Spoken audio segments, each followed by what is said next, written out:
Stephanie, introduce Mirabelle and the Madrigals. What makes her feel like an outsider in her whole family? Okay.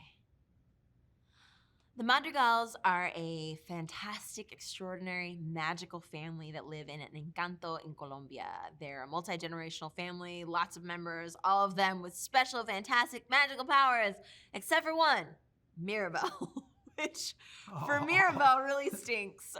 It can be very difficult to feel special in a family where you look around and everyone has a special gift. And so that sort of is Mirabelle's big journey, is whether or not she is kind of value if she's not a magical person.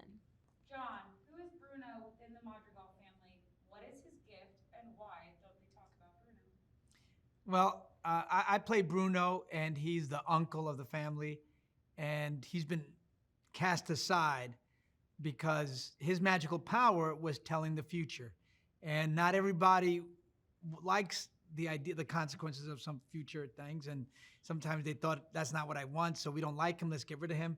So that's why I don't talk about him. So his magical power is the future, and he's become sort of because he's been ostracized, became this awkwardly, socially awkward guy, this quirky, weird dude, and that's who I play.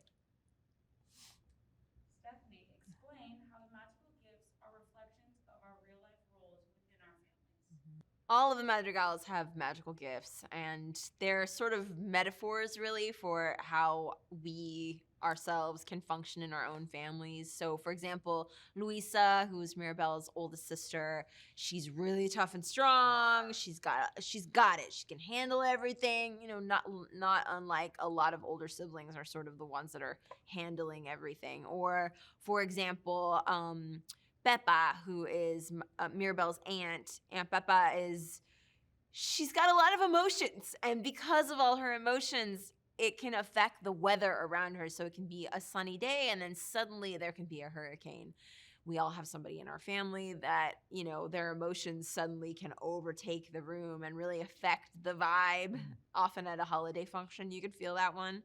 So all of the Madrigals sort of have these magical gifts that really are metaphors for how you yourself or other people in your family function within your family unit. And sometimes those gifts are a blessing, and sometimes they're a curse.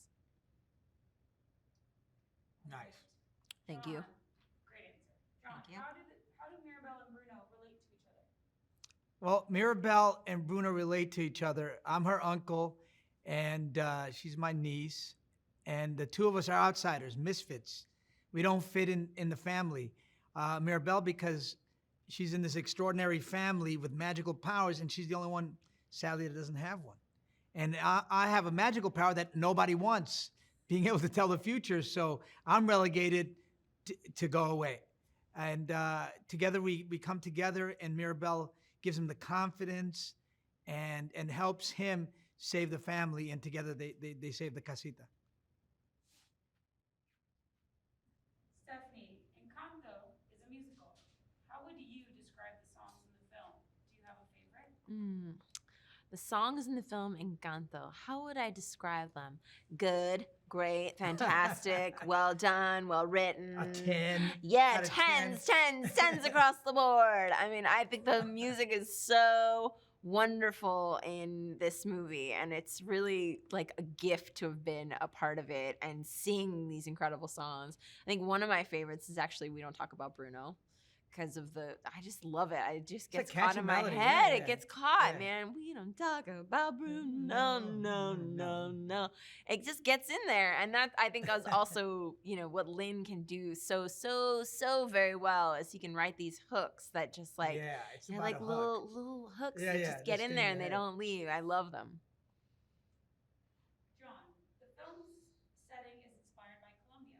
What makes this setting so special? Well, I was so excited when I learned that Encanto, written by Lin-Manuel Miranda and Byron and Charisse, was set in Colombia. And they actually did research. They went to Colombia, went down there, went all around the country, and picked up the most interesting and special things of the country, which is the food, the people, the love of family, and they put it in this movie. And I think that people are going to walk away here leaving going, I got to go to Colombia and find my Encanto.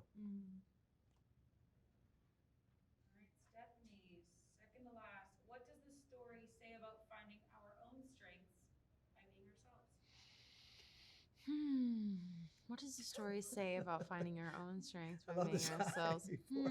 How do I put this? I think one of the things that Disney animation does so well is they allow you into the inner life of their heroes. And in this film, the inner life of the hero, Mirabelle, is one of turmoil and is one of uncertainty. She's really unsure of who she is. She's not sure whether or not she belongs.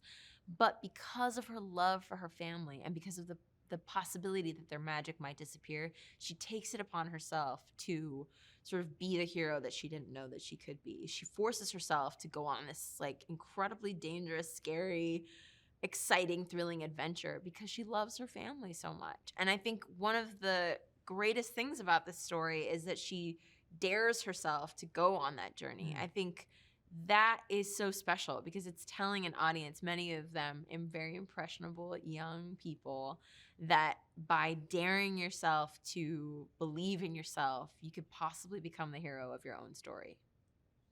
What do you hope audiences take away from this story? Well, what I hope families take away from this movie is that we all have families. They're always a little quirky, a little kooky, but everybody fits in and everybody contributes to the family and everybody has a special place. Even if they don't know they have it, even if the other family members don't know it, everybody plays an important part in this family, and together they're stronger than separate.